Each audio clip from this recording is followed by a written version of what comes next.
আসসালামু আলাইকুম এভরিওয়ান, সবাই কেমন আছো? আশা করছি সবাই ভালো আছো। তো আজকে দিনটা এত সুন্দর, তো ভাবলাম তোমাদের সঙ্গে শেয়ার করি আর ছোট একটি ভিডিও ক্লিপস দিয়ে দিই। তো সকাল সকাল ঘুম থেকে উঠে হচ্ছে একটা ব্ল্যাক কফি, একটা ডিম সেদ্ধ আর হচ্ছে একটু চকলেট কেক ছিল আমার ফ্রিজে, তো এক টুকরা কেক খেয়ে নিলাম। তারপর হঠাৎ করে দুপুরবেলা দেখি এত সুন্দর একটা ঝুম বৃষ্টি হয়ে গেল, খুবই ভালো লাগলো। তো স্কুল থেকে ফিরে বাসায় খুব রেস্ট করতেছিলাম, আর কয়েকদিন থেকে আমি খুবই অসুস্থ, তো শরীরটা বেশ ভালো নেই। তো এখন আমার মেয়েকে হচ্ছে হালকা পাতলা নাস্তা দিলাম, ও এসে শুরু করেছে নাস্তা খাবে। তো প্রথমে হচ্ছে ওকে কেক, মিষ্টি আর একটু ডিম দিয়েছিলাম, ও ডিম খুব কম খায়, খেতে চায় না। তারপর কিছু ফ্রুটস কেটে দিয়ে দু মা মেয়ে মিলে বসে বেডের উপর বসে সুন্দর করে খাচ্ছিলাম আর হচ্ছে কার্টুন দেখতেছিলাম। আয়াত কার্টুন লাইক করে, এবং কি আমি আয়াতের পাশে বসে থাকতে থাকতে এখন তো আমারও কার্টুনগুলো খুবই ভালো লাগে। তো এসে এখানে হচ্ছে আজকে রান্না করব, এটা আমাদের এখানে কি বলে, গুলশা মাছ বা ট্যাংরা মাছ এই নামে পরিচিত। তো এটা ঝিঙ্গা দিয়ে এভাবে রান্না করতে খুবই ভালো লাগে, মাখিয়ে রান্না করলে খুবই, আমার কাছে এটা খুব টেস্টি লাগে। তো আজকে ভাবলাম তাহলে একটু মাখিয়ে রান্না বসিয়ে দেই। তো এখানে এটা বসালাম, আর এদিকে অনেক কাটাকাটি করতেছিলাম, যেহেতু রাত্রে একটা খিচুড়ি টাইপের রান্না করব, স্যুপ টাইপের, খিচুড়ি টাইপের এই ধরনের একটা খাবার রান্না করবো রাতের জন্য।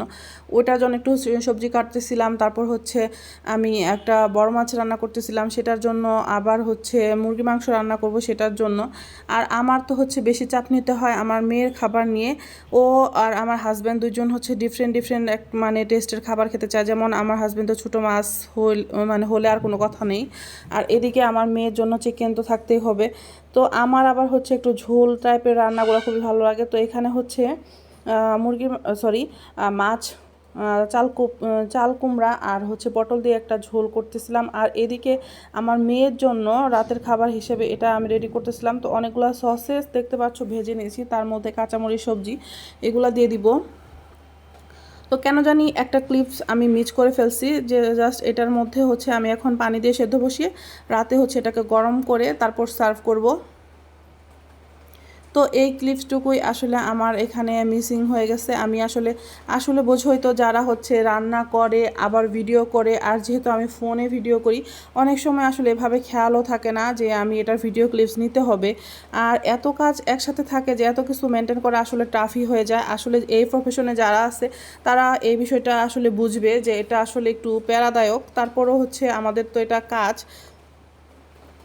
তো এটা করতেই হয়। তো আমি কাজ বলবো না, এটা আমি শখের বশতে আমার আসলে পেজটাকে রান করানো। তো এই তো হয়ে গেছে আমাদের ডিনার। তো রাতের খাবার সব কিছুই আসলে আমি বিকালের দিকেই শেষ করে ফেলি, সমস্ত রান্না আমি আসলে দুপুরেই করে ফেলি, যেহেতু সন্ধ্যার পরে রাতের বেলা আমার আসলে টায়ার্ড লাগে খুব, তো আমার কিচ্ছু ভালো লাগে না। এদিকে হচ্ছে আমার মেয়ের জন্য একটা কেক রেডি করতেছিলাম, আর কেক হচ্ছে আমার কম বেশি ফ্রিজে থাকে।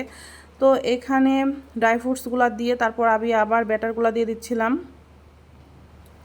তো এটা রেডি করতেছিলাম বেসিক্যালি ভ্যানিলা কেক। আর আমার যেহেতু বাসায় টিচার বা যে কোনো গেস্ট আসলে বেশিরভাগ সময় কেক, মানে আমি কেকটা আসলে বাহির থেকে খুব কম কিনে এনে দেওয়া হয় অকেশনালি, যেহেতু কোনো প্রোগ্রাম থাকলে সেটা আলাদা বিষয়।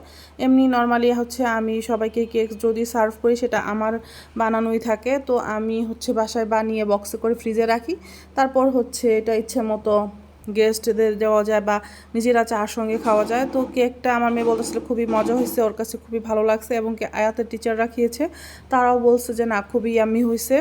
তো আল্লাহ হাফেজ।